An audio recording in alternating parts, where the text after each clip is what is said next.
पड़ोसी मुल्क पाकिस्तान के लाहौर में एक बहुत बड़ा ब्लास्ट हो जाता है। जिस घर में ब्लास्ट होता है उस घर में मौजूद थे उस वक्त सिर्फ 3 लोग और तीनों के तीनों की घटनास्थल पर मौत हो जाती है। इसके बाद ये खबर बहुत तेज़ी के साथ वायरल होने लगती है और वायरल इसलिए होने लगती है क्योंकि भारत का most wanted terrorist Hafiz Saeed के घर पे जो हमला हुआ था उसमें 3 लोग मर जाते हैं। ये हमला जो कराया गया था वो शायद उस हाफिज़ सईद को मारने के लिए ही कराया गया था। पाकिस्तान की सरकार ने इस मामले की जांच की और जांच पड़ताल करने के बाद ये बताया कि 29 जून 2021 को जो हमला हुआ है वो किसी और ने नहीं बल्कि भारत के अंडरवर्ल्ड डॉन बबलू श्रीवास्तव ने कराया है। ये बात जब अखबारों के माध्यम से, सोशल मीडिया के माध्यम से, टेलीविज़न के माध्यम से लोगों को पता चलती है, खासकर इंडियंस को पता चलती है, तो उन्हें आश्चर्य हो रहा था। आश्चर्य होने की बात भी थी क्योंकि ये साल 1999 से लेके आज तक उत्तर प्रदेश की जो बरेली जेल है, सेंट्रल जेल, उसमें बबलू श्रीवास्तव अपनी सज़ा काट रहा है। उसने बहुत सारे अपराध किए हैं। उसे अंडरवर्ल्ड की दुनिया में कमांडर के नाम से जानते हैं, तो उसे पुलिस और डिपार्टमेंट के लोग कहते हैं कि ये किडनैपिंग किंग रहा है। भारत के इतिहास में इससे बड़ा कोई किडनैपर आज तक रहा ही नहीं। जब पाकिस्तान ये आरोप लगाता है, वहाँ का गृह मंत्री राणा सनाउल्लाह खान ये आरोप लगाता है, तो लोगों को यकीन नहीं होता। आज की कहानी उसी डॉन की है जिसकी कहानी को सुनने के बाद आपको उस पर तरस भी आएगा, गुस्सा भी आएगा और प्यार भी आएगा। आदाब, नमस्कार, सत श्री अकाल। मैं उस्मान सैफ़ी। आज की जो सच्ची घटना मैं आपको सुनाने जा रहा हूँ, ये सच्ची घटना शुरू होती है उत्तर प्रदेश के ज़िला गाज़ीपुर से। ज़िला गाज़ीपुर के एक आम घाट कॉलोनी है, वहाँ पे 14 अक्टूबर 1962 को एक लड़का पैदा होता है जिसको प्यार से बबलू कहते हैं। उसके पिता विश्वनाथ प्रताप सिंह, जो कि उत्तर प्रदेश पुलिस में सब इंस्पेक्टर की पोस्ट पर थे, उन्होंने नाम रखा था Om Prakash Srivastava. Om Prakash Srivastava high school inter में बहुत ही ब्रिलियंट पढ़ने में, इतना होशियार कि उसका किताबों के अलावा और कहीं मन लगता ही नहीं था। उसके बाद पढ़ने के लिए उसको लखनऊ में शिफ्ट कर दिया क्योंकि उसके पिता पुलिस में ड्यूटी देते थे और माँ घर पर अकेली रहती थी, इसलिए बेटे के साथ ही माँ को कर देते हैं। माँ रहती है निशातगंज में। जो बड़ा बेटा होता है, बड़ा बेटा भी पढ़ाई कर रहा था, उसका MBBS में नंबर आ चुका था। सब कुछ इस घर में बेहतरीन चल रहा था, अच्छा चल रहा था, उम्मीद से भी कहीं बढ़िया चल रहा था।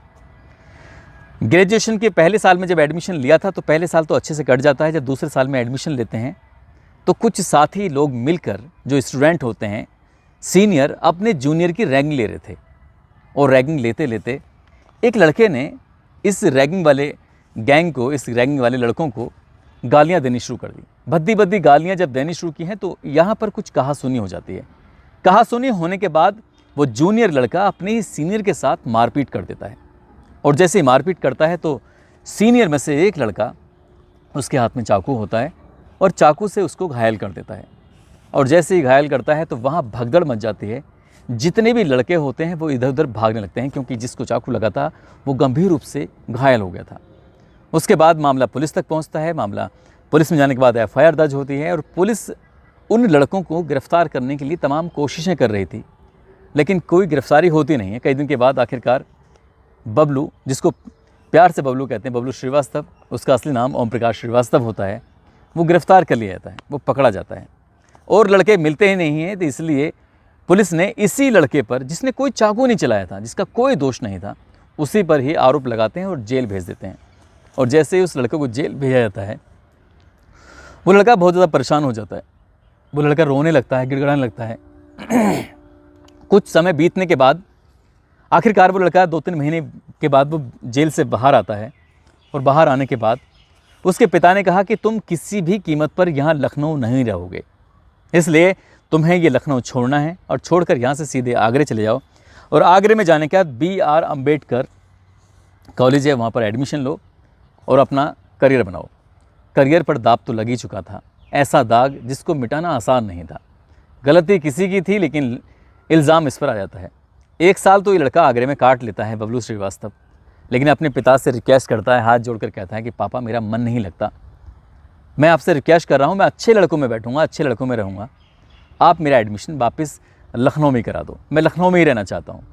पापा से बार बार रिक्वेस्ट कर रहा था, माँ से सिफारिश की, तो आखिरकार वो सिफारिश काम आ जाती है और उसको अनुमति मिल जाती है लखनऊ रहने की।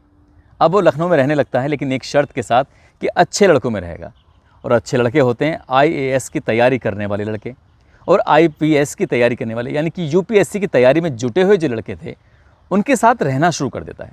उनके साथ रहता था, उनकी जैसा पढ़ना शुरू कर देता है। पहले से ही होशियार था, लेकिन वो और ज़्यादा होशियार रहने लगा, क्योंकि अब जो उसकी सोसाइटी थी, अब जो इसका उठना बैठना था, वो अच्छे लड़कों में उठना बैठना शुरू हो जाता है। तभी उनमें से एक दोस्त होता है, उसका कहता है कि सीतापुर में एक शादी है और शादी समारोह में चलना है। वो सारे के सारे स्टूडेंट होते हैं, पैसे थे ही नहीं उनके पास उतने। तभी आपस में विचार विमर्श करते हैं कि पैसे कहाँ से आएंगे। तभी एक लड़का कहता है कि जो मेरे पापा हैं उनका स्कूटर आवास पर खड़ा हुआ है, बहुत दिनों से चला ही नहीं, एक काम करते हैं उसको बेच लेते हैं। बाकी लड़के कहते हैं कि ये क्या बदतमीजी है, तुम अपने पापा का स्कूटर बेचोगे, तुम्हारे पापा को पता चला तो?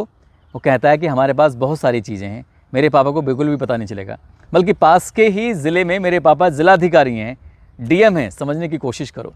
जब बाकी लड़के सुनते हैं तो उन्हें भी आश्चर्य होता है, क्योंकि बाकी लड़के भी कोई IAS का बेटा था तो कोई IPS का बेटा था, और वो खुद भी UPSC की तैयारी कर IAS और IPS बनना चाहते थे।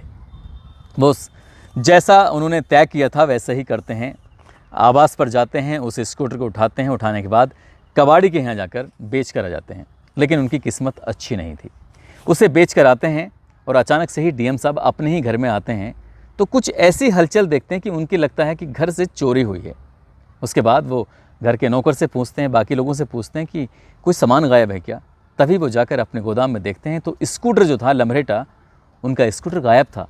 उसको बहुत ज़्यादा प्यार करते थे। स्कूटर कहाँ गया, जब उसे पता करने के बाद ही जब पता नहीं चलता है तो वो हज़रतगंज थाने में जाते हैं और वहाँ जाने के बाद अज्ञात में FIR दर्ज करा देते हैं।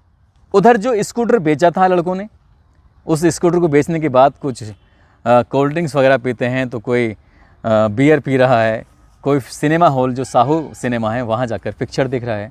तो वो मौज मस्ती सब चल रही थी। उधर FIR दर्ज हो चुकी थी। FIR दर्ज होने के बाद अब पुलिस जांच पड़ताल करती है। जांच पड़ताल करने के बाद आसपास के जितने भी कबाड़ी होते हैं, जब वहाँ जाकर देखते हैं तो एक कबाड़ी के पास स्कूटर खड़ा मिल जाता है। बस स्कूटर खड़ा मिलना था और उस कबाड़ी से पूछा जाता है तो कौन थे, तो कहता है कि 7 लड़के आए थे और उन 7 लड़कों में से एक लड़का आपका भी था।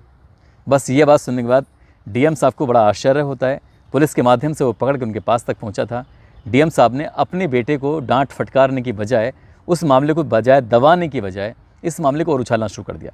उछाल कर वो 7 के 7 लड़के पकड़े जाते हैं, लेकिन किसी न किसी लड़के का किसी न किसी अधिकारी से ताल्लुक़ था, और ताल्लुक़ नहीं था तो बबलू श्रीवास्तव का। उसके पिता भले ही सब इंस्पेक्टर थे उत्तर प्रदेश पुलिस में, लेकिन वो अपने बेटे की चाह कर भी मदद नहीं कर पा रहे थे। और हज़रतगंज पुलिस ने इस लड़के को, जिसका नाम होता है बबलू श्रीवास्तव को, उस स्कूटर चोरी के इल्ज़ाम में जेल भेज दिया। वो स्कूटर अकेला लेके नहीं गया था, बल्कि 14 अन्य वाहन, जिसमें कार भी होती हैं, स्कूटर होते हैं, मोटरसाइकिल होते हैं, 14 और वाहन लगाकर उसको अब बड़ा चोर घोषित कर दिया जाता है। माँ और पापा और उस भाई को यकीन नहीं हो रहा था। भाई दौड़ता हुआ थाने पहुंचता है और जाकर कहता है कि मेरा भाई चोर नहीं हो सकता, इसलिए मेरे भाई को छोड़ दो, वैसे ही छोड़ दो जैसे कि तुमने बाकी लड़कों को छोड़ा है। बाकी लड़कों के पास सिफारिश थी, कोई IAS का बेटा है, कोई PCS का बेटा है, कोई IPS का बेटा है, तो इसलिए उन्होंने छोड़ दिया और मेरे भाई को नहीं छोड़ रहे हैं। तो इंस्पेक्टर को इतना गुस्सा आता है, वो उस लड़के को बहुत ज़्यादा डांटता है, गाली देता है, और जिसका नाम होता है विकास श्रीवास्तव, जो कि MBBS की तैयारी कर रहा था। विकास श्रीवास्तव को जब गाली दी जाती है तो विकास श्रीवास्तव यहाँ से जाते हुए कसम खाता है कि मैं इतना बड़ा ऑफिसर बनकर लौटूंगा कि तुम जैसे लोग मुझे छू भी ना सको। ये कहकर तो वो निकल जाता है, लेकिन भाई को जेल जाना पड़ता है। और भाई जब जेल जाता है तो जेल से कुछ दिन के बाद छूट कर वापस आया ही था कि एक बार फिर से उस लड़के को जेल भेज दिया जाता है। अब लखनऊ में किसी भी थाना चौकी, किसी भी एरिया में कोई भी वाहन चोरी होता था तो हर वाहन का इल्ज़ाम सिर्फ बबलू श्रीवास्तव पर ही आता था। बबलू श्रीवास्तव इतना ज़्यादा परेशान हो जाता है, वो करे तो क्या करे। एक दिन उसकी माँ अपने बेटे से रोते हुए बोली कि बेटा, ऐसी कौन सी चीज़ थी, ऐसी कौन सी कमी है जो हम पूरी नहीं कर पाते, तुम चोरी क्यों करते हो।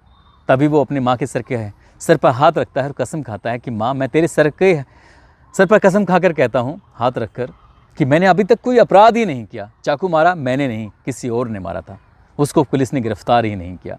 वो शायद सिफारिश की वजह से बच गया। स्कूटर चोरी मैंने नहीं किया था, जिसका स्कूटर था उसने खुद ने चोरी किया था, उसको जेल नहीं भेजा, मुझको जेल भेज दिया।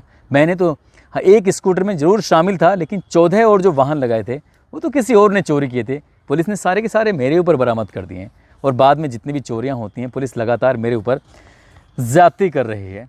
माँ रोने लगती है अपने बेटे को रोता हुआ देखकर, खुद भी रोती है कि रोज़ रोज़ पुलिस आती है, परेशान करती है। अपने बेटे को लेकर सीधा सीतापुर पहुंच जाती है। सीतापुर में रहते थे राम गोपाल मिश्रा। राम गोपाल मिश्रा का जो रुतबा था वो राजनीति में भी था, बिजनेस में भी था, और एक तरह से कह सकते हैं कि वो बाहुबली थे। लखनऊ, उन्नाव, सीतापुर ऐसी कौन सी जगह थी जहाँ पर उनका रसूख नहीं चलता था। वहाँ जाने के बाद अपने बेटे की समस्या बताती हैं और कहती हैं कि रोज़ पुलिस आती है, इसको उठाकर ले जाती है, मैं करूँ तो क्या करूँ, पुलिस तो इसको अपराधी बना देगी। वो कहते हैं कि परेशान होने की ज़रूरत नहीं है, इसे मेरे पास छोड़ दो, आज से ये मेरा बेटा है, मेरे पुत्र की तरह है। राम गोपाल मिश्रा उस बबलू श्रीवास्तव को अपने पास रख लेते हैं और बबलू श्रीवास्तव से कहते हैं कि तुम्हें मेरे लिए काम करना होगा। बस बबलू श्रीवास्तव और उसकी माँ बिल्कुल नहीं जानती थी कि अभी वो अपने बेटे को पुलिस से बचा कर लेके आई थी और वो इलाके के डॉन के पास छोड़ जाती है। ऐसा डॉन जिसके पास शार्प शूटर होते हैं, जो फिरौती मांगता था, लूट डकैती जैसी बड़ी बड़ी घटनाओं में उसके लड़के काम करते थे। और उसकी सबसे बड़ी दुश्मनी होती है अरुण शंकर उर्फ अन्ना से। अरुण शंकर शुक्ला उर्फ अन्ना, ये भी अपना आप में एक बड़ा ऐसा बाहुबली टाइप का रहा था। उसके पास भी गुंडे बदमाशों का लाइन लगी रहती थी और इन दोनों के बीच में आए दिन दंगे फसाद होते थे, गोलियां चलती रहती थी। और बबलू श्रीवास्तव ने बस कुछ ही समय में यहाँ पर मोर्चा संभालना शुरू कर दिया और एक के बाद लगातार एक तरफ से गोलियां चलती थी, कोई मरता था, कोई मारते थे। इस तरह से लगातार आपस में ही दोनों जो मार रहे थे, तो इन दोनों में बीच में समझौता हो जाता है। कहते हैं कि भाई तुम मेरे नहीं मारोगे, मैं तुम्हारे नहीं मारूंगा और इस मामले को, इस लड़ाई झगड़े को हमेशा के लिए ख़त्म कर दो। लेकिन साल 1988 की बात है, बबलू ने अन्ना के काफिले पर हमला कर दिया। बबलू के साथ एक लड़का और था। जब हमला करते हैं तो अन्ना के बराबर में बैठा उसका ड्राइवर की मौत हो जाती है।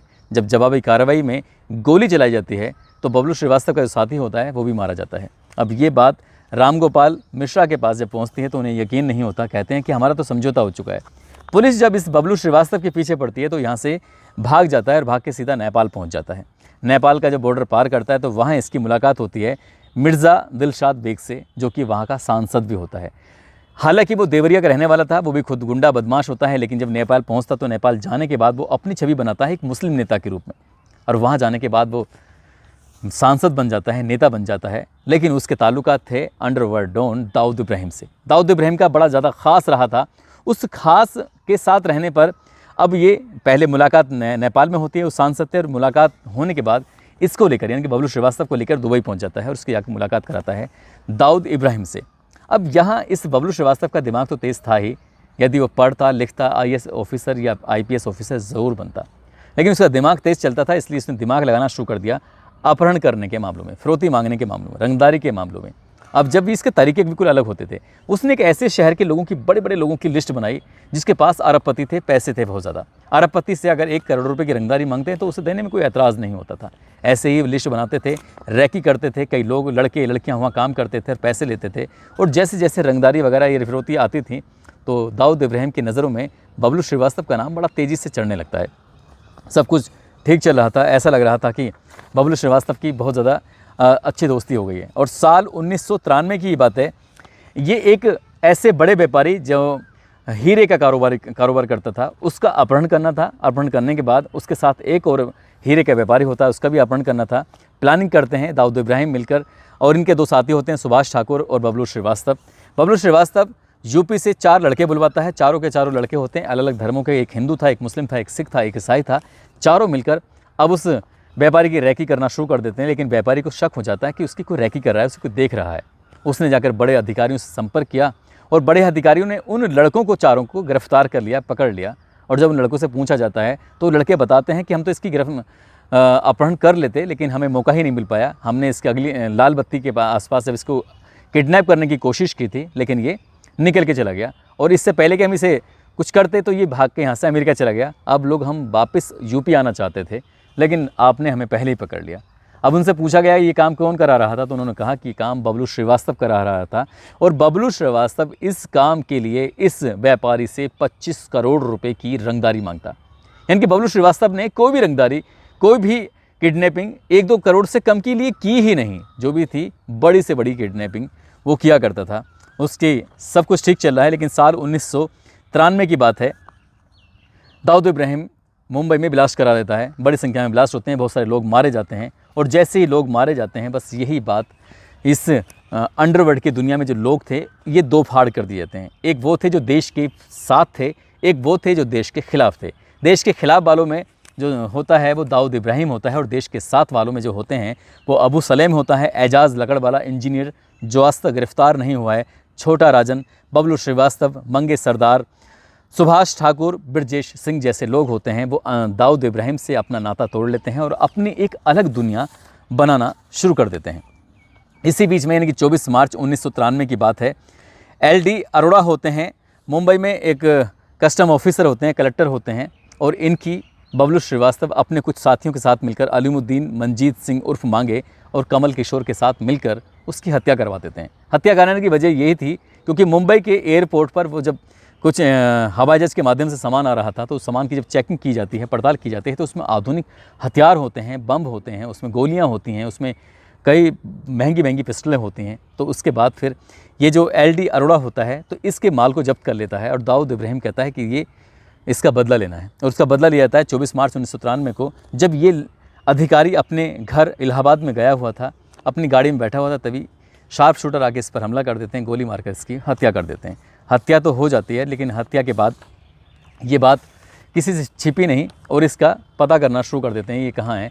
लेकिन लगातार इस बीच में ये कई देश विदेश भागना शुरू कर देता है, और वहीं से बैठकर फिर उसमें किडनैपिंग कराया करता था। जो किडनैपिंग होती थी तो खासकर जैसे कोई किसी और ने किडनैपिंग की है और वो बड़ा घर का व्यक्ति है, तो वो किडनैपिंग को खरीद लिया करता था, यानी पकड़ को खरीद लिया करता था और मन माफिक उससे रकम वसूला करते थे। उनकी टीम में कई सारे लड़कियां होते थे, लड़के लड़कियां स्मार्ट जो पढ़े लिखे होते थे, वो प्लानिंग करते थे किस तरह से किडनैपिंग करनी है। और ये संभव थे भारत के इतिहास में पहला ऐसा किडनैपर रहा है जो आधुनिक तरीके से किडनैपिंग किया करता था, और जितने भी रकम होती थी वो हवाले के माध्यम से, कभी इंडिया में रकम लेता ही नहीं था, वो विदेश में रकम लेता था।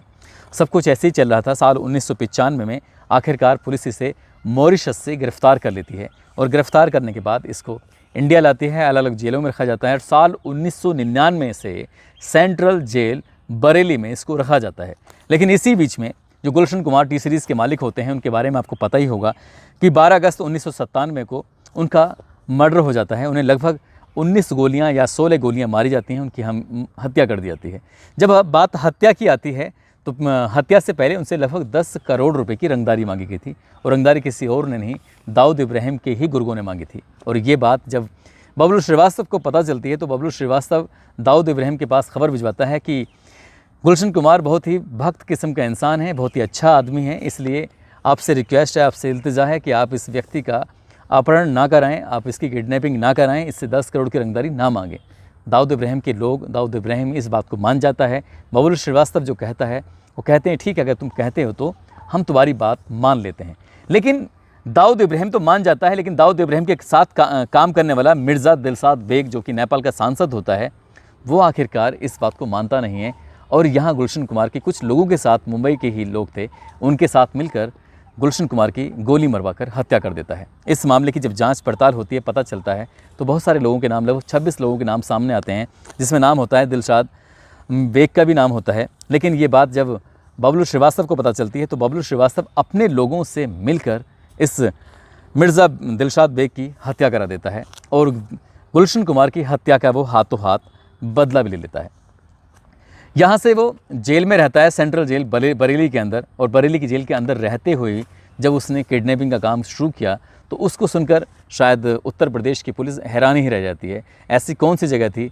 बताया जाता है कि कलकत्ता में एक व्यापारी का अपहरण किया जाना था, और जैसे ही वहाँ पर रैकिंग वगैरह की जा रही थी, अपहरण की तैयारी कर रहे थे, तो उस व्यापारी को बिल्कुल नहीं पता था। सुबह के 7 बजे के आसपास का वाक़या होता है, साल 1999 की ये बात होती है, और STF यहाँ से जाती है, उसे लीड मिलती है कि वहाँ पर कुछ हलचल है। तो जब STF पहुँचती है, STF वहाँ जाने के बाद उन लड़कों को पकड़ती है, और इसी बीच में गोलीबारी शुरू हो जाती है।